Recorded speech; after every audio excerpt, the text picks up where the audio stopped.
അപ്പം അതിനുശേഷം ഈ അടുത്ത കാലത്തുണ്ടായ രൂക്ഷമായ കടലാക്രമണത്തിന് ശേഷമാണ് ഇപ്പോൾ ഈ പാറകളെല്ലാം തെളിഞ്ഞു വരികയും നമ്മൾ ഈ ശില്പത്തിനടുത്ത് വരുമ്പോൾ നമ്മൾ ഇവിടെ വരുമ്പോൾ ക്ഷേത്രത്തിൽ വരുമ്പോൾ ഏതായാലും നമ്മൾ 2-3 കാര്യങ്ങൾ ഓർക്കുന്നത് നല്ലതായിരിക്കും എന്ന് എനിക്ക് തോന്നുന്നു. അവർ ഗംഗാധേശ്വര ശില്പത്തിലേക്ക് അവർ വരികയാണ് ഉണ്ടായത്. സീസൺ ടൈമാണ് അല്ലേ? സീസൺ ടൈമാണ് ആണല്ലേ? തുടങ്ങിയല്ലേ? അപ്പോൾ കടലിൽ ഇനി കയറി വരുമോ? അതോ ഇറങ്ങുമല്ലേ? മണ്ണൊക്കെ വെക്കി വെച്ചു. ശരി.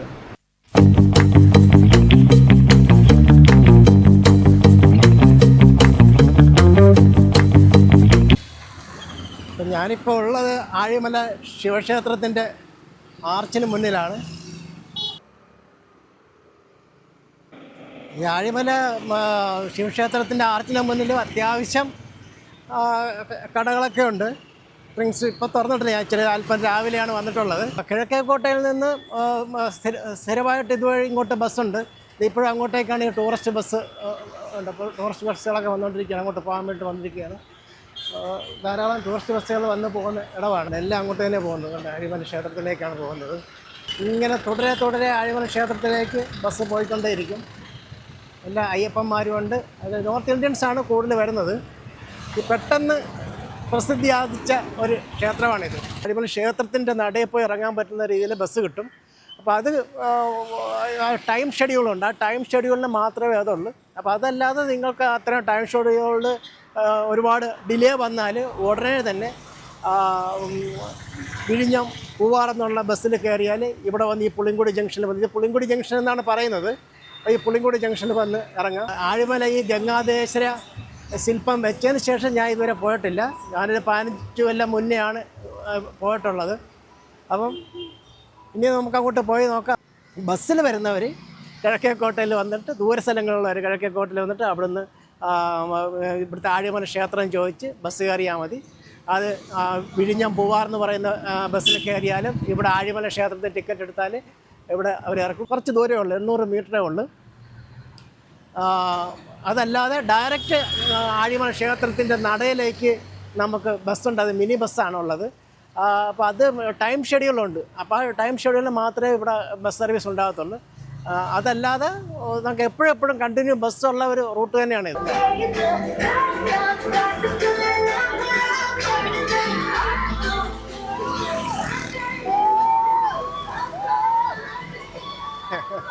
വേറൊക്കെ എനിക്ക് സ്റ്റഡി ടൂർ കുട്ടികൾക്ക് ഭയങ്കര ആവേശം.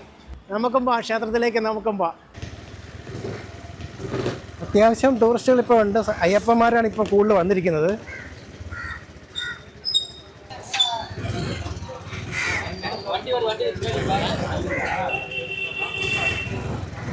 ഇപ്പോൾ തന്നെ അയ്യപ്പന്മാരൊക്കെ അത്യാവശ്യം അയ്യപ്പന്മാരാണ് കൂടുതൽ വന്നിരിക്കുന്നത്. ഇനിയും കുറച്ച് ദൂരം കൂടെ ഉണ്ട്. ഞാനൊരു 10-15 കൊല്ലത്തിന് മുമ്പാണ് ഇവിടെ വന്നത്. ഇതിലൂടെ നല്ല മാറ്റങ്ങളൊക്കെ വന്നിട്ടുണ്ട്. നല്ലൊരു ടൂറിസ്റ്റ് കേന്ദ്രമാകുമ്പോൾ എന്ത് ഡെവലപ്പിംഗ് ആണ് വന്നിരിക്കുന്നത് അറിയാം. റൂംസ്, AC റൂം എല്ലാം ഉണ്ട്. റൂമുകളൊക്കെ അത്യാവശ്യത്തിന് ലോഡ്ജും കാര്യങ്ങളും വന്നിട്ടുണ്ട്. ഇവിടെ പണ്ടും റിസോർട്ട് ഉണ്ടായിരുന്ന സ്ഥലമാണ്. അത്യാവശ്യം ഈ കോവളം ബീച്ചുമായിട്ടൊക്കെ ബന്ധപ്പെട്ട റിസോർട്ടൊക്കെ ഉണ്ടായിരുന്നു. അപ്പോൾ അതുകൂടാതെയാണ് ഇപ്പോൾ ഈ ലോഡ്ജുകളൊക്കെ അത്യാവശ്യം വന്നിരിക്കുന്നത്. അത് ഈ ഇതുമായിട്ട് ബന്ധപ്പെട്ടാണ് വന്നിരിക്കുന്നത്. ആഴിമല ക്ഷേത്രവുമായിട്ട് ബന്ധപ്പെട്ടാണ് കൊണ്ട് ഇപ്പോൾ അത് വന്നിരിക്കുന്നത്. പിന്നെ ഇവിടുന്ന് ഇതൊക്കെ റിസോർട്ടാണ്. ഈ വലത് സൈഡിൽ കാണുന്നതൊക്കെ റിസോർട്ടാണ്. ME school. ഏതാ സ്കൂള്? പെരുമ്പഴുതര.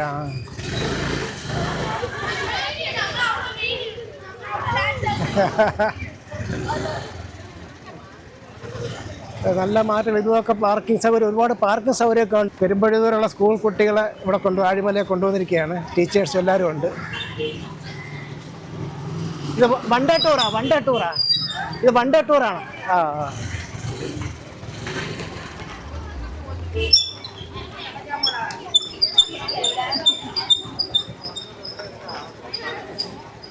ഇവിടെ അടുത്തുള്ള സ്കൂളിലെ കുട്ടികൾ തന്നെയാണ്. പെരുമ്പഴുതൂർ എന്ന് പറയും, അവിടെയുള്ള കുട്ടികളാണ്.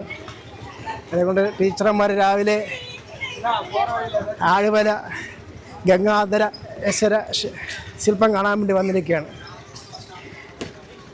ഗംഗാധരേശ്വര ശില്പം. ഇതൊക്കെ ഈ വലത് സൈഡിൽ കാണുന്ന ചുറ്റിനും റിസോർട്ടാണ്. നിക്കീസ് റെസ്റ്റ്, ഇത് ഇടതും വലതും ഒക്കെ ഒരുപാട് റിസോർട്ടുകളുണ്ട്. എന്നാൽ ഈ കാണുന്ന റിസോർട്ടൊക്കെ ഇപ്പോൾ പുതിയതായിട്ട് വന്നതാണ്, മുമ്പില്ലായിരുന്നു. ഞാൻ വരുമ്പോൾ ഈ റിസോർട്ടൊന്നും ഇല്ല, ഈ കാണുന്ന റിസോർട്ടൊന്നും ഇല്ലായിരുന്നു. ഞാൻ വാഹനങ്ങളൊക്കെ അന്ന് നമ്മൾ കാറിലാണ് വന്നത്. അന്ന് ഇവിടെയാണ്, ഈ സൈഡിലാണ് കാറ് പാർക്ക് ചെയ്തിരുന്നത്. നമ്മൾ ക്ഷേത്രത്തിലെത്തി.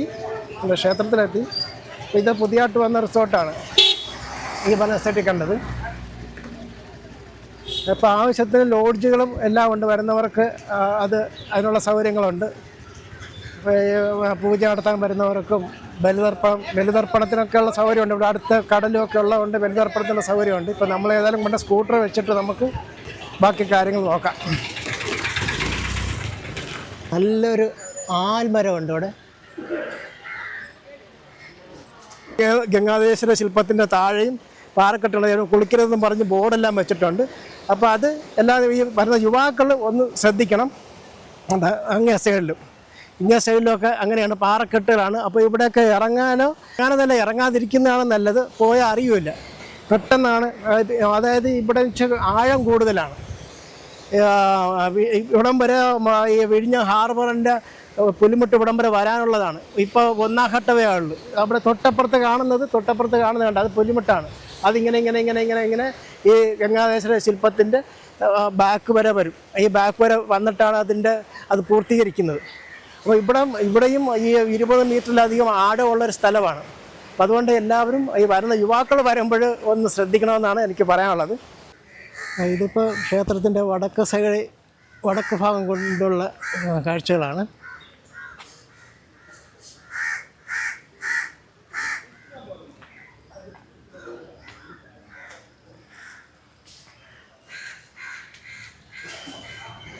ക്ഷേത്രം പണ്ട് ഇതേ പെയിൻറ്റിങ്ങും ഇതൊക്കെ തന്നെയായിരുന്നു. ക്ഷേത്രത്തിന് വലിയ വ്യത്യാസങ്ങളൊന്നും വന്നിട്ടില്ല, മോഡിഫൈ ഒന്നും ചെയ്തിട്ടില്ല. ക്ഷേത്രത്തോടനുബന്ധമായിട്ട് കുറച്ച് വികസന പ്രവർത്തനങ്ങളൊക്കെ വന്നിട്ടുണ്ട്. അത് മാത്രമല്ല, ടൂറിസ്റ്റുകളൊക്കെ വരുന്നതുകൊണ്ട് അതിൻ്റേതായിട്ടുള്ള നല്ല ഡെവലപ്പിങ്ങും കുറച്ച് വൃത്തിയും ഒക്കെ ഇവിടെ വന്നിട്ടുണ്ടെന്നാണ് എനിക്ക് കണ്ടപ്പോൾ മനസ്സിലാക്കാൻ സാധിച്ചത്. അപ്പോൾ നമുക്ക് ഏതായാലും ക്ഷേത്ര നടയിലേക്ക് പോവാം. ഇപ്പോൾ മിനി ബസ്, ഇപ്പോൾ വലിയ ബസ് വന്നിരിക്കുകയാണ്. നമുക്ക് ബസ് കാണാം. KSRTC ബസ് ഇവിടുന്ന് ഇപ്പോൾ സ്റ്റാർട്ട് ചെയ്ത് പോവുകയാണ്. വന്നതല്ല, പോവുകയാണ്. എന്താ KSRTC ബസ് ഇവിടെ ക്ഷേത്രത്തിൽ നിന്ന് പോകുന്നതാണ്. കണ്ട മെഡിക്കൽ കോളേജ് ബസ്സാണ് ഇപ്പോൾ പോകുന്നത്. മെഡിക്കൽ കോളേജ് അപ്പോൾ തിരുവനന്തപുരത്തും കിഴക്കേക്കോട്ടയിലും തമ്പാനൂരൊക്കെ പോയിട്ടായിരിക്കാം പോകാൻ. നോക്കിയാൽ അറിയാം.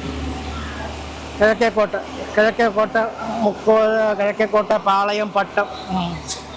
അപ്പോൾ തമ്പാനൂർ ബസ് സ്റ്റാൻഡിൽ പോകത്തില്ല. കിഴക്കേക്കോട്ടയിൽ നിന്ന് മെഡിക്കൽ കോളേജിലേക്ക് പോകുന്ന ബസ്സാണ് ഇപ്പോൾ പോയത്. അതിലിപ്പോൾ ബസ് ടൈമൊക്കെ ഇവിടെ ഉണ്ട്, ഇവിടെ എഴുതി വെച്ചിട്ടുണ്ടെന്നാണ് ഞാൻ അറിയാൻ സാധിച്ചത്. നമുക്കത് നോക്കാം.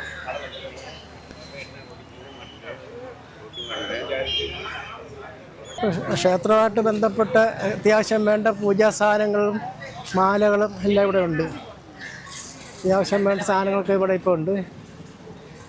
ക്ഷേത്രത്തിലേക്ക് ആവശ്യമായ പൂജക്കുള്ള സാധനങ്ങളും ഉണ്ട്. ഇവിടെ ഉണ്ണിയപ്പം ഉണ്ട്, തേങ്ങ, വെറ്റില ഉള്ള ഐറ്റംസൊക്കെ ഉണ്ട്. ഗംഗാധരേശ്വര ശില്പത്തിൻ്റെ ഫോട്ടോസൊക്കെ ഇവിടെ ഉണ്ട് ഓൾറെഡി. പാർക്കിങ്ങിൽ വന്നാൽ അതുമൊക്കെ വാങ്ങിക്കാം. പോക്കോണും അത്യാവശ്യം വെള്ളവും കാര്യങ്ങളൊക്കെ ഇവിടെ തന്നെ ഉണ്ട്. അതുമല്ലാതെ ക്ഷേത്രത്തിൻ്റെ താഴെ ഭക്ഷണ സൗകര്യങ്ങളൊക്കെ ഉണ്ട്, വെജിറ്റേറിയൻ ഭക്ഷണമൊക്കെ ഉണ്ട്. നമുക്ക് അങ്ങോട്ടൊക്കെ പോകാം. നമുക്ക് ഏതായാലും ക്ഷേത്രത്തിൽ ഇവിടെ രാവിലെ ഒരു 10 മണി വരെ വന്നു കഴിഞ്ഞാൽ ക്ഷേത്രത്തിൽ പ്രവേശനം ഫ്രീ ആയിട്ടാണ്. അതിന് ശേഷമാണ് പിന്നെ വരുന്നവർക്ക്. ഇപ്പോൾ ക്ഷേത്രം തുറന്ന് പൂജ നടത്തുന്നതുകൊണ്ട് ആർക്ക് വേണമെങ്കിലും കയറാൻ പറ്റും. അതിന് ശേഷം വരുന്നവർ ഇതുവരെ പാസ് എടുത്ത് ഇവിടെ കയറേണ്ടി വരും. അപ്പോൾ അതിൽ നമുക്ക് തൽക്കാലം അകത്ത് കയറി എല്ലാം നോക്കിയിട്ട് വരാം. ചെരുപ്പൊന്ന് നമുക്ക് ആദ്യം കളട്ടാം. ക്ഷേത്രത്തിൽ പൂജ നടന്നുകൊണ്ടിരിക്കുന്ന ഒരു സമയമാണ്. 10 മണി വരെ പൂജാ സമയമാണ്. ഒരു പാലാഴി മദനം കാണാം. പാലാഴി കടഞ്ഞെടുത്ത തേനാണ് ഞാൻ. മുകളിൽ അങ്ങനെയുള്ള ശില്പകലയാണ് ക്ഷേത്രത്തിൻ്റെ മുകൾ ഭാഗത്തുള്ളത്. ഇപ്പോൾ രാവിലെ അപ്പോൾ പറഞ്ഞു വന്നത് രാവിലെ പൂജ സമയം എന്ന് പറഞ്ഞാൽ 10 മണി വരെ, രാവിലെ 7 മണി തൊട്ട് 10 മണി വരെ ഇവിടെ പൂജ സമയമാണ്. ആ സമയത്ത് ഇവിടെ വരുന്നവർക്ക് പ്രവേശനം ഫ്രീ ആയിട്ട് പ്രവേശനമുണ്ട്. അത് കഴിഞ്ഞാൽ വരുന്നവർക്ക് ക്ഷേത്ര നട അടയ്ക്കും. അപ്പോൾ അത് കഴിഞ്ഞാൽ പിന്നെ അതിൻ്റെ ലെഫ്റ്റ് സൈഡിൽ കൂടെ ടൂറിസ്റ്റുകൾക്ക് പ്രവേശനമുണ്ട്. 20 രൂപ പാസ്സാണ്. അതുകൂടാതെ പിന്നെ വൈകുന്നേരം അതുപോലെ തന്നെ 4 മണിക്ക് എന്തോ ഓപ്പണാകും. വൈകിട്ട് 7 മണി വരെയാണ് ഇവിടുത്തെ പൂജാ സമയം. ആ സമയത്ത് വരുന്ന ഭക്തർക്കും ടൂറിസ്റ്റുകൾക്കും ഒരുപോലെ ഇവിടെ പ്രവേശിക്കാൻ പറ്റും. അതല്ലാത്ത സമയത്ത് വരുമ്പോഴാണ് കൗണ്ടറിൽ നിന്ന് ഒരു 20 രൂപ പാസ് എടുത്ത് അകത്ത് പ്രവേശിക്കാവുന്നതാണ്. ഇപ്പോൾ തന്നെ അയ്യപ്പ ഭക്തന്മാരൊക്കെ ധാരാളമുണ്ട്, ഫോറിനേഴ്സൊക്കെ ധാരാളമുണ്ട്. അയ്യപ്പ ഭക്തന്മാർ അയ്യപ്പ സീസൺ ആയതുകൊണ്ട് തമിഴ്നാട്ടിൽ നിന്നുള്ളവരാണ് കൂടുതലുള്ളത് വന്നിരിക്കുന്നത്. പിന്നെ നോർത്ത് ഇന്ത്യൻസൊക്കെ പാക്കേജായിട്ട് ടെമ്പർ ട്രാവലിലെ പാക്കേജായിട്ടൊക്കെ ഇവിടെ ഇപ്പോൾ ധാരാളം പേര് ഇപ്പോൾ വന്നുകൊണ്ടിരിക്കുകയാണ്. അപ്പോൾ ഇതൊരു ഇതിപ്പോൾ ലോകപ്രസിദ്ധമായി ഗംഗാധരേശ്വര ശില്പം വന്നതിന് ശേഷം ഇതിപ്പോൾ നമ്മുടെ ഇന്ത്യയിൽ മുഴുവൻ അറിയപ്പെടുന്ന ഒരു ക്ഷേത്രമായിട്ട് മാറിയിട്ടുണ്ട്. 58 അടി ഉയരമാണ് ഇതിനുള്ളത്. നമുക്കിവിടെ ഇതിൻ്റെ ഒരു ചരിത്രം നോക്കുകയാണെങ്കിൽ നമ്മുടെ ശ്രീനാരായണ ഗുരു അരിവിപ്പുറത്ത് ശിവപ്രതിഷ്ഠ നടത്തിയതിന് ശേഷം ഇവിടെ സന്ദർശിക്കുകയും ഇവിടെയുള്ള പ്രദേശവാസികളോട് ഇവിടെ ഒരു ക്ഷേത്രം സ്ഥാപിക്കണമെന്ന് പറയും. അങ്ങനെ പ്രദേശവാസി ശ്രീനാരായണ ഗുരുവിൻ്റെ അഭ്യർത്ഥന മാനിച്ച് പ്രദേശവാസികളാണ് ഇവിടെ ക്ഷേത്രം നിർമ്മിക്കുന്നത്. അപ്പോൾ ആ കാലഘട്ടം ശ്രീനാരായണ ഗുരുവിൻ്റെ ആ കാലഘട്ടം നമ്മൾ ഓർത്തിരുന്നാൽ മതി. അവിടെ അരിയപ്പുറത്ത് ശിവപ്രതിഷ്ഠിച്ച ആ കാലഘട്ടത്തിൽ തന്നെയാണ്, അതിനോടനുബന്ധിച്ചിട്ടുള്ള അതിനുശേഷമുള്ള കാലഘട്ടത്തിൽ തന്നെയാണ് ഇവിടെ ഇങ്ങനൊരു ക്ഷേത്രം വരുന്നത്. ഒരു 50 മീറ്ററോളം ചെമ്മണ്ണ് പാതയുണ്ടായിരുന്നു. അപ്പോൾ അവിടെ നിന്ന് ഇങ്ങനെ സ്ട്രൈറ്റായിട്ട് നമ്മുടെ വർക്കല ബീച്ചിൽ അതേപോലെ നടന്നു പോകാവുന്ന ചെമ്മൺ പാത ഉണ്ടായിരുന്നു. മാത്രമല്ല കണ്ടൽക്കാടും കൈതക്കാടും എല്ലാം, അതിലൊക്കെ കൈതക്കാട്ടിൻ്റെ ഇതിലൊക്കെ കയറി ഇരിക്കാൻ പറ്റുന്ന രീതിയിൽ ഉള്ള നല്ലൊരു ആംബിയൻസ് ആയിരുന്നു. അപ്പോൾ വരുന്നവരൊക്കെ അങ്ങനെ ഈ കപ്പിൾസൊക്കെയാണ് ധാരാളം അന്ന് വന്നുകൊണ്ടിരുന്നത്. ഞാനപ്പോൾ ഈ 15 കൊല്ലം വന്നപ്പോഴും ഉള്ള കാര്യമാണ് പറയുന്നത്. അപ്പം അതിനുശേഷം ഈ അടുത്ത കാലത്തുണ്ടായ രൂക്ഷമായ കടലാക്രമണത്തിന് ശേഷമാണ് ഇപ്പോൾ ഈ പാറകളെല്ലാം തെളിഞ്ഞു വരികയും, അപ്പം അന്നും ഇവിടെ ഈ പാറപ്പുറത്തേന് ക്ഷേത്രം നിൽക്കുന്നത്, എങ്കിലും പാറയൊന്നും തെളിഞ്ഞു കാണുന്ന രീതിയിലല്ലായിരുന്നു. ഈ കടലിനോട് ചേർന്ന് പാറകൾ തെളിഞ്ഞു കാണുന്ന രീതിയിലല്ലായിരുന്നു അന്ന്. അപ്പോൾ നമ്മൾ നല്ല ഹൈറ്റിൽ ചെമ്മൺ പ്രദേശമായിരുന്നു. അപ്പോൾ അതിൽ കൂടെ നമുക്ക് കുറച്ച് ദൂരം അങ്ങോട്ടും ഇങ്ങോട്ടും നടന്നു പോകാനുള്ള സംവിധാനങ്ങളൊക്കെ അന്നുണ്ടായിരുന്നു. ചെറിയൊരു പാർക്ക് പോലെയൊക്കെ ഇതിൻ്റെ സൈഡിലൊക്കെ അന്നുണ്ടായിരുന്നു. അപ്പോൾ അതെല്ലാം ഇങ്ങനെ കടലാക്രമണം വന്ന് എല്ലാം പോയി രൂക്ഷമായ കടലാക്രമണം വന്നാണ് ഇപ്പോൾ ഇത്രയും ക്ഷേത്രത്തിനോട് ചേർന്ന് വരെ ഇപ്പം ഇത് കടൽ വന്ന് നിൽക്കുന്നത്. അപ്പോൾ ഞാൻ ഈ 15 കൊല്ലത്തിന് മുമ്പ് ഇവിടെ വന്നെന്ന് പറഞ്ഞില്ല. അപ്പോൾ വരുമ്പോൾ ഇങ്ങനെ ക്ഷേത്രം ഇവിടെ ഉണ്ടെങ്കിലും അധികം ഈ പ്രാദേശികവാസികൾക്ക് മാത്രമാണ് അത് അറിയാവുന്നത്. ഇങ്ങനെ ഇവിടെ പൂജാ സമയവും ഇതിൻ്റെ കാര്യങ്ങൾ, ബാക്കിയുള്ളവർക്ക് ഇവിടെ ആൾക്കാർ വരും. അപ്പോൾ ഇത് ഒരു 58 അടി ഉയരമുള്ള ഒരു ഗംഗാധരേശ്വര ശില്പമാണ്. സമൃദ്ധിയുടെ ഒരു രൂപമാണ് ഇവിടെ, സമൃദ്ധിയുടെ ഒരു സങ്കല്പ രൂപമാണ് ഇതിനകത്ത് സങ്കല്പത്തിലൂടെ അത് ചെയ്തിരിക്കുന്നത്. ഒരു ഊർജ്ജസ്വലതയോടെ ഗംഗാദേവിയെ ജട അഴിച്ച് ഭൂമിയിലേക്ക് ഗംഗയെ ഭൂമിയിലേക്ക് ഒഴിക്കുന്ന രീതിയിലുള്ള ഒരു സങ്കല്പമാണ് ഇവിടെ ചെയ്തു വച്ചിരിക്കുന്നത്. ഒരു മനുഷ്യൻ്റെ കൈയും കാലും നാടി ഞരമ്പോൾ എല്ലാം കൃത്യമായിട്ട് ആലേഖനം ചെയ്തിട്ടാണ് ഈ ശില്പം നിർമ്മിച്ചിട്ടുള്ളത്. അതുമാത്രമല്ല നല്ല ഫോട്ടോജനിക്കായിട്ടാണ്. ഇതിൻ്റെ ഹൈറ്റ് എന്ന് പറയുന്നത് നമുക്കിവിടെ വന്നു കഴിയുമ്പോൾ അത്രയും ഫീൽ ചെയ്യത്തില്ല. 58 അടി ഉണ്ടെങ്കിലും ആ ശില്പത്തിൻ്റെ ആ കറക്റ്റായിട്ടുള്ള ഹൈറ്റ് നമുക്കിവിടെ നിന്ന് അത്രയും ഫീൽ ചെയ്തില്ല പോലും നല്ല ഫോട്ടോജനിക്കായിട്ടാണ് അത് ചെയ്തിരിക്കുന്നത്. അത് PS ദേവദത്തൻ എന്ന് പറയുന്ന ശില്പിയാണ് ഇത് നിർമ്മിച്ചിട്ടുള്ളത്. അതൊരു 5-6 കൊല്ലം കൊണ്ടാണ് നിർമ്മിച്ചതെന്നാണ് അറിയാൻ സാധിച്ചത്. ഞാനെൻ്റെ സമീപ പ്രദേശത്ത് തന്നെ താമസിക്കുന്ന ഒരാളാണെങ്കിലും ദൂര സ്ഥലങ്ങളിലൊക്കെ ഇങ്ങനെ പോയിക്കൊണ്ടിരുന്നത്. ഇപ്പം തന്നെ 2 കൊല്ലമായിട്ട് നോർത്ത് ഇന്ത്യ എല്ലാം ഇറങ്ങി നടന്നിട്ട് ആണിപ്പോൾ വരുന്നത്. അപ്പം വന്നതിന് ശേഷമാണ് ഇപ്പോൾ സത്യത്തിൽ ഇങ്ങോട്ട് പറഞ്ഞപ്പോൾ ഒരു 15 കൊല്ലത്തെ കാലം, അടുത്താണെങ്കിലും ഒരു 15 കൊല്ലത്തെ കാലയളവിന് ശേഷമാണ് ഇവിടെ വരുന്നത്. അപ്പോൾ ഏതായാലും ഇതൊക്കെയാണ് ഇതിൻ്റെ യഥാർത്ഥ ഇത്. അപ്പോൾ ദൂരെ നിന്ന് വരുന്നവർ ഒരു വൺ ഡേ പാക്കേജൊക്കെ ആയിട്ട് വരുന്നതായിരിക്കും നല്ലതെന്നാണ് എനിക്ക് തോന്നുന്നത്. അതായത് ഇവിടെ മാത്രമായിട്ടല്ല, നമ്മുടെ പൂവാർ ഐലൻഡില്ലേ, ആ പൂവാർ ഐലൻഡ് രാവിലെ അവിടെ പൂവാർ ഐലൻഡിൽ പോയിട്ട് അവിടുന്ന് ഈ ആഴിമല ക്ഷേത്രത്തിൽ വരിക. ആഴിമല ക്ഷേത്രത്തിൽ ഒരു അരമണിക്കൂർ, ഇപ്പോൾ പൂജയ്ക്കായിട്ടല്ല, ഇവിടെ പൂജയ്ക്കായിട്ടാണ് വന്നാൽ ഈ പാക്കേജൊന്നും വേണ്ട. അല്ല ദൂര സ്ഥലങ്ങളിലുള്ളവർ വൺ ഡേ പാക്കേജായിട്ടൊക്കെ വരികയാണെങ്കിൽ ചെയ്യേണ്ടത് വെച്ച് കഴിഞ്ഞാൽ പൂവാർ ഐലൻഡിൽ പോവുക, നേരെ പൂവാറൊക്കെ പോവുക. പൂവാർ ഐലൻഡിൽ നിന്ന് അവിടുത്തെ ബോട്ട് ഇതെല്ലാം കഴിഞ്ഞിട്ട് അവിടുന്ന് നേരെ ആഴിമലയ്ക്ക് വരിക.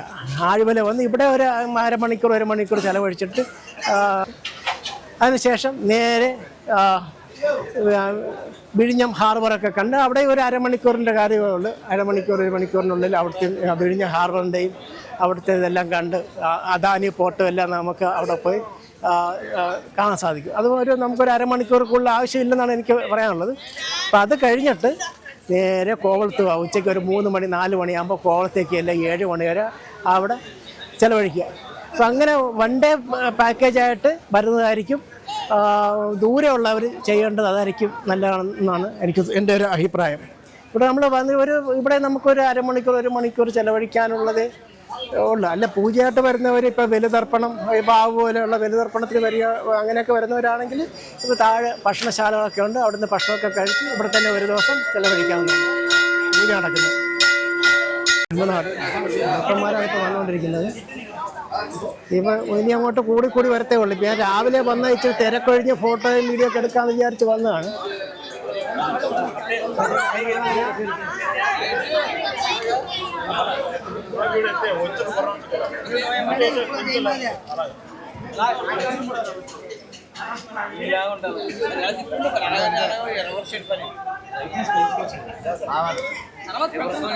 അപ്പോൾ ഈ സമീപകാലത്താണ് ഈ ക്ഷേത്ര ഭാരവാഹികൾക്ക് ഇവിടെ ഒരു ശില്പം നിർമ്മിക്കുന്നതിനെക്കുറിച്ച് ഒരാശയം രൂപപ്പെട്ടത്. അപ്പം അങ്ങനെ അവർ ഗംഗാധേശ്വര ശില്പത്തിലേക്ക് അവർ വരികയാണ് ഉണ്ടായത്. അപ്പോൾ ഇവിടെ ഈ സമീപ പ്രദേശത്ത് തന്നെയുള്ള PS ദേവദത്തൻ എന്ന് പറയുന്ന ഒരു ശില്പിയാണ് ഇത് ചെയ്തിരിക്കുന്നത്.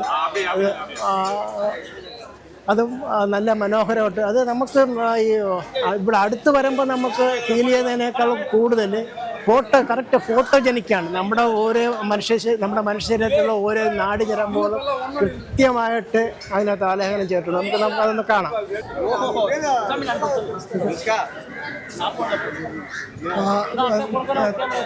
തൃശ്ശൂരിലെത്തി നിന്ന് താഴോട്ട് വരുമ്പോൾ പാമ്പെല്ലാം കറക്റ്റായിട്ട് അതിൽ ഇണഞ്ഞു കിടക്കുന്നതായിട്ട് കാണാൻ സാധിക്കും. കഴുത്തിലുള്ള നമുക്ക് കഴുത്തിൽ അണിഞ്ഞിരിക്കുന്ന പാമ്പിൻ്റെയും നല്ല രീതിയിലാണ് അത് ചെയ്തിരിക്കുന്നത്. അതേപോലെ തന്നെ കഴുത്തിൽ ഉള്ള തലയോട്ടി മാലയുണ്ട്. അതുപോലെ തന്നെ രുദ്രാക്ഷമാലയും എല്ലാം നല്ല നമുക്കത് ഒറിജിനാലിറ്റി തോന്നിക്കുന്ന രീതിയിലാണ് അത് സിമെൻറ്റ് കൊണ്ട് ചെയ്തിരിക്കുന്നത് എന്നുള്ളതാണ് അത് മനസ്സിലാക്കാൻ സാധിക്കുന്നത്. അപ്പോൾ അത്ര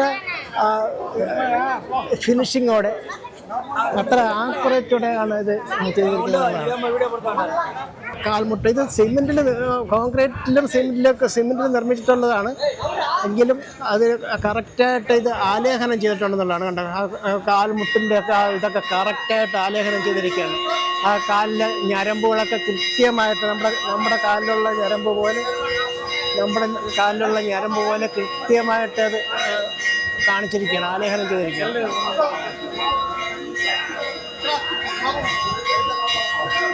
അപ്പോൾ ശില്പി അത് കറക്റ്റായിട്ട് അതിൻ്റെ നമ്മുടെ ശരീരത്തിൽ എങ്ങനെയുണ്ടോ അത് അതേ കണക്ക് തന്നെ കറക്റ്റായിട്ട് ഉണ്ടാകും. ആ കാലിലുള്ള ഞരമ്പുകൾ പോലും കൃത്യമായിട്ട് നമുക്ക് വ്യക്തമാകുന്ന രീതിയിലാണ് ആ ശില്പി അത് ചെയ്തിരിക്കുന്നത്. അപ്പോൾ ഏതായാലും നമ്മൾ ഈ ശില്പത്തിനടുത്ത് വരുമ്പോൾ ക്ഷേത്രത്തിൽ വരുമ്പോൾ ഏതായാലും നമ്മൾ 2-3 കാര്യങ്ങൾ ഓർക്കുന്നത് നല്ലതായിരിക്കും എന്ന് എനിക്ക് തോന്നുന്നു. അപ്പോൾ നമ്മൾ ഈ ക്ഷേത്രത്തിലേക്ക് വരുമ്പോൾ നമ്മൾ പ്രത്യേകം ഓർത്തിരിക്കേണ്ട ഒരു കാര്യം വെച്ച് കഴിഞ്ഞാൽ നമ്മുടെ ശ്രീനാരായണ ഗുരു സ്ഥാപിച്ചതെന്ന് പറയാവുന്ന ഒരു ക്ഷേത്രമാണ്. അപ്പോൾ അതിനോടനുബന്ധിച്ച് തന്നെ ഇനിയിപ്പോൾ ലോകപ്രസിദ്ധമാവുകയാണ് ഈ PS ദേവദത്തൻ എന്ന് പറയുന്ന ശില്പി. അദ്ദേഹത്തിൻ്റെ കലാവൈഭവമാണ് ഇവിടെ ശരിക്കും പ്രകടമായി കാണുന്നത്. അപ്പോൾ അതുപോലെ തന്നെ ഇതിൻ്റെ താഴെവശം 3500 സ്ക്വയർ ഫീറ്റിൽ ധ്യാന മന്ദിരം ഇവിടെ നിർമ്മിച്ചിട്ടുണ്ട്. അപ്പോൾ നമുക്ക് അത് പൂർത്തിയായിട്ടില്ലെന്നാണ് എനിക്ക് തോന്നുന്നത്. നമുക്ക് അതും കൂടെ ഇങ്ങനെ പോയി കാണാം. അത് 3000 ഇതിൻ്റെ ഈ ശില്പത്തിൻ്റെ താഴെയായിട്ടാണ് അത് നിർമ്മിച്ചത്. അപ്പോൾ അതും പാറപ്പുറത്തുനിന്ന് മേൽപോട്ട് കെട്ടി വന്നിട്ടാണ് അത് ചെയ്തിരിക്കുന്നത്. നമുക്ക് അതുകൂടെ ഒന്ന് പോയി കാണാം. അതുകൂടാതെ തന്നെ ഇതിൻ്റെ വലതുവശം എന്ന് പറയുന്നത് യഥാർത്ഥത്തിൽ ഇത് പുളിങ്കുടി എന്ന് പറയുന്ന സ്ഥലമാണെങ്കിലും ഇതിനോട് ചേർന്ന് തന്നെ ഈ ക്ഷേത്രത്തിൻ്റെ വലതുവശത്തൂടെ ഇറങ്ങിക്കഴിഞ്ഞാൽ അടിമനത്തുറ എന്ന് പറയുന്ന ഒരു സ്ഥലമാണ്. അവിടെ പള്ളിയും ക്രിസ്തുരാജൻ്റെ സ്തൂപങ്ങളുമൊക്കെ ഉള്ള ഒരു സ്ഥലമാണ്. അപ്പോൾ നമുക്ക് ഇതിൻ്റെ വല സൈഡിൽ ഇറങ്ങിക്കഴിഞ്ഞാൽ ബീച്ചിൽ കുറച്ച് നേരം നമുക്ക് ചിലവഴിക്കാം. അപ്പോൾ അത് കഴിഞ്ഞിട്ട് അടിമനത്തുറ പള്ളികളിലൊക്കെ പോകണമെന്നുണ്ടെങ്കിൽ അവിടെ ഒരു 5-10 മിനിറ്റ് അവിടെയൊക്കെ ഒന്ന് പോയി കറങ്ങി വരാൻ പറ്റും. പിന്നെ ഇവിടെ അടുത്ത് തന്നെ റിസോർട്ടെല്ലാം ഉള്ളത് കൊണ്ടും ഫോറിനേഴ്സ് ഈ കടൽ തീരത്ത് വന്ന് എണ്ണയൊക്കെ തേച്ച് കുഴമ്പൊക്കെ തേച്ച് നമ്മുടെ ആയുർവേദ ട്രീറ്റ്മെൻറ്റിന് ആയിട്ട് വരുന്നൊരു സ്ഥലം കൂടിയാണ്. അതായത് നമ്മുടെ കോവളം ബീച്ചിൽ വരുന്ന കോവളം ബീച്ചുമായിട്ട് അനുബന്ധമായിട്ട് ഇവിടെ ധാരാളം റിസോർട്ടുകളും കോട്ടേജുകളും ഒക്കെ ഉണ്ട് ഇവിടെ. അത് ഇതിന് മുന്നേ ഉള്ളതാണ്. പിന്നെ അതല്ലാതെ പുതുതായിട്ട് കുറച്ചധികമൊക്കെ വന്നിട്ടുണ്ട്. അപ്പം അതുമായിട്ട് ബന്ധപ്പെട്ട ഫോറിനേഴ്സുകളൊക്കെ ഇവിടെ പാറപ്പുറത്ത് ഇരുന്ന് ധ്യാനിക്കുകയും അങ്ങനെയൊക്കെ ചെയ്യുന്നതാണ്. ഇവിടെ ക്ഷേത്രമായിട്ട് ബന്ധപ്പെട്ട് നമ്മൾ ഐതിഹ്യമായിട്ട് പറയുകയാണെങ്കിൽ ഇവിടെ ജീവൽ സമാധിയൊക്കെ ഉണ്ടായിട്ടുള്ള ഒരു സന്യാസിമാരുടെ ജീവൽ സമാധിയൊക്കെ ഇവിടെ ഉണ്ടായിട്ടുണ്ടെന്നാണ് പറയപ്പെടുന്നത്. അപ്പോൾ അതിൻ്റേതായിട്ടുള്ള ഐതിഹ്യമാണ് ഇവിടെ ക്ഷേത്രമായിട്ട് ബന്ധപ്പെട്ട് പറയുന്നത്. സന്യാസിമാരൊക്കെ അങ്ങനെ ഒരു ആംബിയൻസ് ആണ് ഇവിടെ. ധ്യാനിച്ചിരിക്കാൻ പറ്റുന്ന ഒരു ആംബിയൻസൊക്കെ ഉള്ളൊരു ഇടം കൂടെയാണ്. അപ്പോൾ അവിടെയൊക്കെ തന്നെ ഇപ്പോൾ തന്നെ പാറകളൊക്കെ ഉണ്ട്. ആ പാറകളിലൊക്കെ കയറി ഫോറിനേഴ്സ് വന്നിരുന്ന അതേ കണക്ക് കുറച്ച് നേരമൊക്കെ ധ്യാനിച്ചിരിക്കുന്നതൊക്കെ നമുക്ക് കാണാൻ സാധിക്കും. അത് രാവിലെ പോലുള്ള സമയത്ത് വന്നു കഴിഞ്ഞാലാണ് അത് കാണാൻ സാധിക്കുന്നത്. തമിഴ്നാട്ടിൽ നിന്നുള്ള ടൂറിസ്റ്റ് അയ്യപ്പന്മാരാണ് എല്ലാവരും. അയ്യപ്പന്മാരെല്ലാം നമുക്ക് ഹായ് കടലിലേക്ക് നല്ല ആംബിയൻസ് ആയിട്ട് കാണാം. പാറക്കൂട്ടങ്ങളൊക്കെ കാണാം. ഈ പാറയുടെ മുകളിലൊക്കെ ചെമ്മണ്ണായിരുന്നതാണ്. അതെല്ലാം രൂക്ഷമായ കടലാക്രമണം കാരണം എല്ലാം നശിച്ചു പോയതാണ്. ഇതിൽ നടന്നു പോകാനുള്ള സൗകര്യം ഉണ്ടായിരുന്നു കൊണ്ട്. അപ്പോൾ അതെല്ലാം പോയി. കുറഞ്ഞ കാലഘട്ടം കൊണ്ട് കടലാക്രമണം രൂക്ഷമായിട്ട് വന്നുകൊണ്ട് അതൊരു നല്ലൊരു അത് വന്ന് അനുഭവിച്ചവരൊക്കെ അതിൻ്റെ ഇത് മനസ്സിലാകത്തുള്ളൂ. അപ്പോൾ പിന്നെ നല്ല ഒരു ആംബിയൻസ് കൂടെ ഉണ്ട്. പിന്നെ ഇപ്പോൾ ഇവിടുന്ന് ഒരു 3-4 കൊല്ലം കൊണ്ട് തന്നെ ഈ പുലിമുട്ട് ഈ ഗംഗാദേശ ഈ ക്ഷേത്രത്തിൻ്റെ അടുത്ത് വരെ ഈ പുലിമുട്ട് വരും. ഒരു 5 കൊല്ലം കൊണ്ട് തന്നെ ഈ പുലിമുട്ട് ഇവിടം വരെ വരാനാണ് സാധ്യത. അദാനി പോർട്ടിൻ്റെ ഓരോ നിമിഷം പ്രതി ടൂറിസ്റ്റുകൾ കൂടിക്കൊണ്ടിരിക്കും. കൂടുതലും അയ്യപ്പന്മാരാണ് ഇപ്പോൾ വന്നിരിക്കുന്നത്. അയ്യപ്പ ഭക്തന്മാരാണ് കൂടുതലും വന്നിരിക്കുന്നത്. അല്ലാതെ നോർത്ത് ഇന്ത്യക്കാരും ഒക്കെ ഉണ്ട്, ധാരാളം വന്ന് കൊണ്ടിരിക്കുകയാണ്. ഏതായാലും നമുക്കൊരു റൗണ്ട് ക്ഷേത്രത്തിൻ്റെ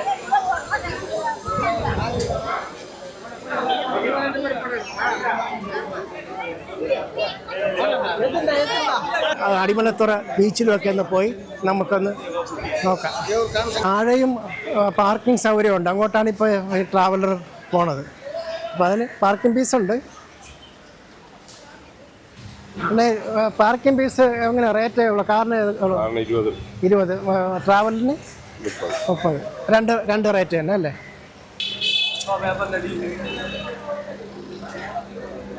മീൻകുടി ആഴിമല ശിവക്ഷേത്ര ദേവസ്വം ട്രസ്റ്റ് ഓഡിറ്റോറിയം.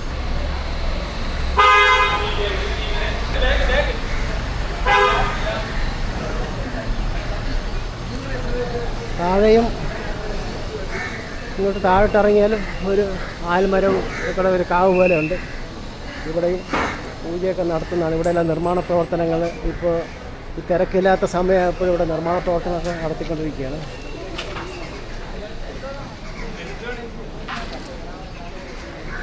ഇത് ഒരു പാറപ്പുറത്താണ്, ഇത് വലിയൊരു പൊക്കം കൂടിയൊരു പാറപ്പുറത്താണ് ഈ ക്ഷേത്രം നിൽക്കുന്നത്.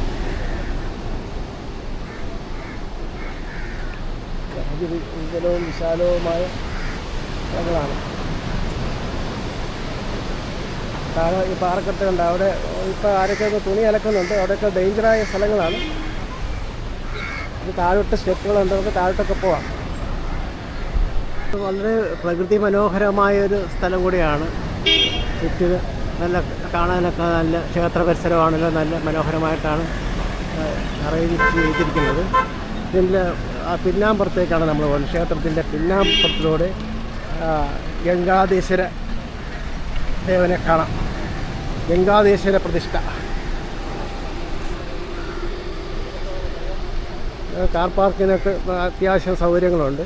ബാക്കിലൂടെ സ്റ്റെപ്പുകളുണ്ട്, അതിലൂടെ ഇറങ്ങി താഴോട്ടൊക്കെ പോയി നമുക്കിത് നിരീക്ഷിക്കാനുള്ള തത്തം കൊണ്ട് ചുമന്നത് അല്ല. താഴെ പാറക്കെട്ടുകളുണ്ട്, രണ്ടുപേരെന്താ അലക്കിയോ കുളിക്കുകയോ എന്നൊക്കെ ചെയ്യുന്നുണ്ട്. ഭക്ഷണശാലകളൊക്കെ ഉണ്ട്. താഴെ ഭക്ഷണമൊക്കെ കഴിക്കാനുള്ള സൗകര്യങ്ങളൊക്കെ ഇണക്കിയിട്ടുണ്ട്.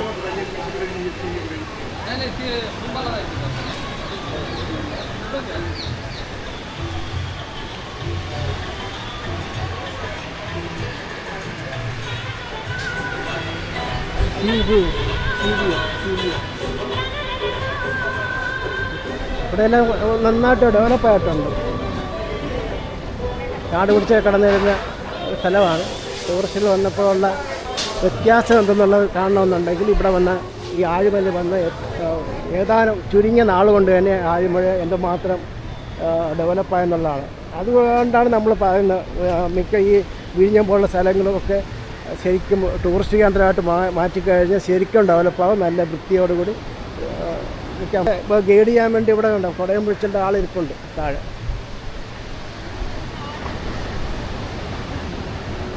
കുടയം വെച്ചുകൊണ്ടിരിക്കുകയാണ്. അപ്പുറത്തുണ്ട്, അപ്പുറത്തെ സൈഡിലും ഉണ്ട്. അത് താഴോട്ട് ഇറങ്ങിപ്പോയി നമുക്കവിടെ ഒന്ന് പോയി നോക്കാം. പിന്നാമ്പുറത്ത് ഇവിടെയുള്ള ഒരു നല്ലൊരു സ്റ്റെയർ കേസാണിത്. ഇവിടെയും നമ്മുടെ കന്യാകുമാരിലെ പോലെ ശംഖുകളൊക്കെ വെച്ചിട്ടുണ്ട്. കുറച്ചേ ഉള്ളെങ്കിലും തുടക്കമാണ്. ഇവിടെയും വരും ടൂറിസ്റ്റുകളൊക്കെ ഉണ്ട്, ഡ്രസ്സുകളൊക്കെ ഉണ്ട്. താഴെ പോയി കഴിഞ്ഞാൽ ഇപ്പോൾ നമ്മൾ ക്ഷേത്ര ദർശനത്തിന് വന്നു കഴിഞ്ഞാൽ രണ്ടുണ്ട് കാര്യം. ക്ഷേത്ര ദർശനവും നമുക്ക് നടത്താം. ഇവിടെ ടൂറിസ്റ്റായിട്ട് വന്ന് കുറച്ച് നേരം, ഇപ്പോൾ രാവിലെ വന്നാൽ വൈകുന്നേരം വരെ നമുക്ക് ചിലവഴിക്കാനുള്ള അത്യാവശ്യം വേണ്ട സെറ്റപ്പുകളൊക്കെ ഇവിടെ ഉണ്ട്. ഇപ്പം പിന്നെ ഭക്ഷണമൊക്കെ ആവശ്യമുള്ള ഭക്ഷണമൊക്കെ എല്ലാവിധ ഭക്ഷണങ്ങളൊക്കെ ഇപ്പോൾ ഇവിടെ അവർ സജ്ജീകരിച്ചിട്ടുണ്ട്. ക്ഷേത്രത്തിനകത്തുമുണ്ട് വെജിറ്റബിൾ ഫുഡ്സ് ഐറ്റംസൊക്കെ എല്ലാം ഉണ്ട്. പിന്നെ ഇവിടെയൊക്കെ കയറ് കെട്ടിട്ടുണ്ട് പോകാതിരിക്കാൻ വേണ്ടിയിട്ട്. നമുക്ക് ഗൈഡ് ചെയ്യാൻ രണ്ടുപേർ. സീസൺ ടൈമാണ് അല്ലേ? ആണല്ലേ, തുടങ്ങിയല്ലേ? അപ്പോൾ കടലിനി ഇനി കയറി വരുമോ അതോ ഇറങ്ങുമല്ലേ? മണ്ണൊക്കെ വെക്കി വെച്ചു. ശരി. ഇങ്ങോട്ട് റിസോർട്ടുകളാണ് കൂടുതലുള്ളത്. ഇവിടെ എല്ലാം ധാരാളം റിസോർട്ടുകളാണ്. ആ റിസോർട്ടുകൾ ടൂറിസ്റ്റുകളാണ് ഇവിടെ കിടക്കുന്നത്. നമ്മളവിടെ ക്ലോസപ്പായിട്ട് എടുക്കാൻ പോകുന്നില്ല, കാര്യം അവരെ ക്ലോസ് ചെയ്ത് നമ്മൾ എടുക്കണില്ല.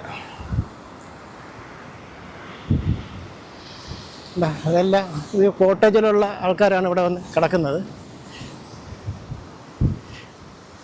അത്യാവശ്യം കടലൊക്കെ കയറിയിട്ടുണ്ട്. ഇപ്പോൾ സീസൺ ടൈമാണ്. ഡിസംബർ, ജനുവരി, ഫെബ്രുവരി, മാർച്ച്, ഏപ്രിൽ വരെ സീസൺ ടൈമാണ്. അപ്പോൾ ആ രീതിയിലാണ് അതിൻ്റെ കാര്യങ്ങൾ പോണത്.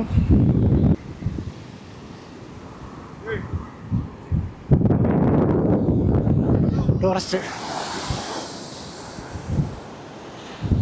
അപ്പം അങ്ങനെ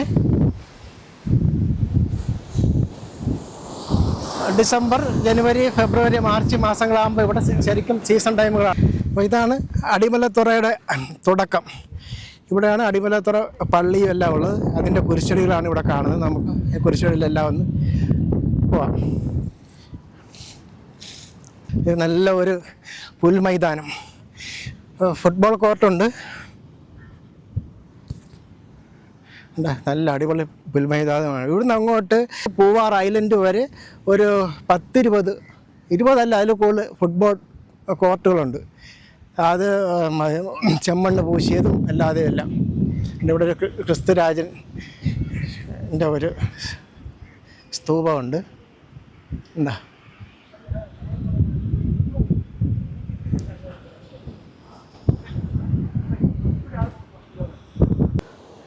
ഇത് ഒരു കൽമണ്ഡപം തന്നെയാണ്.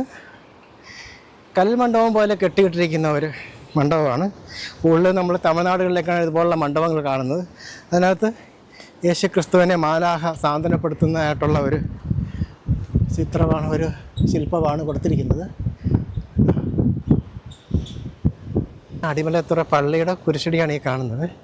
ക്രിസ്തുരാജൻ്റെ പല പല സ്റ്റേജിലുള്ള ഇതാണ് ഇവിടെ ആലേഖനം ചെയ്ത് ശില്പങ്ങൾ വെച്ചിരിക്കുന്നത്.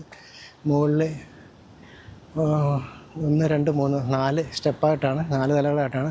താഴെ മുൾക്കുരിയുടമായിട്ട് ഉള്ള രൂപം, മുകളിൽ കുരിശിൽ കിടക്കുന്ന രൂപം, അതിൻ്റെ മുകളിൽ മാതാവിൻ്റെ മടിയിൽ കിടക്കുന്ന യേശു രൂപമാണ്. ഏറ്റവും മുകളിൽ നമ്മളെ സ്വാഗതം ചെയ്തുകൊണ്ടിരിക്കുന്ന ഒരു ശില്പം. അങ്ങനെ 4 ശില്പങ്ങളാണുള്ളത്.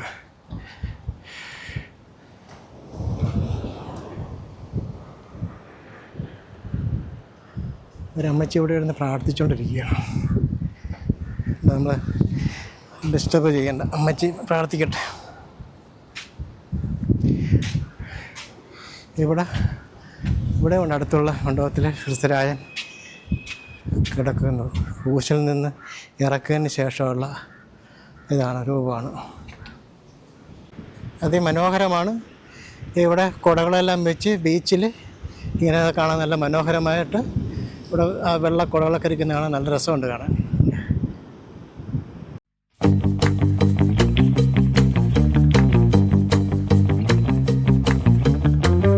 ഇങ്ങനെ കൈതക്കാട്, 2 കൈതക്കാടുകളൊക്കെ ആയതിലൂടെ ഇതിങ്ങനെ പോകാനുള്ള സൗകര്യം നേരത്തെ ഉണ്ടായിരുന്നു. ഇവിടെ ആൽമരമുണ്ട്. ആൽമരവും കണ്ടൽക്കാടും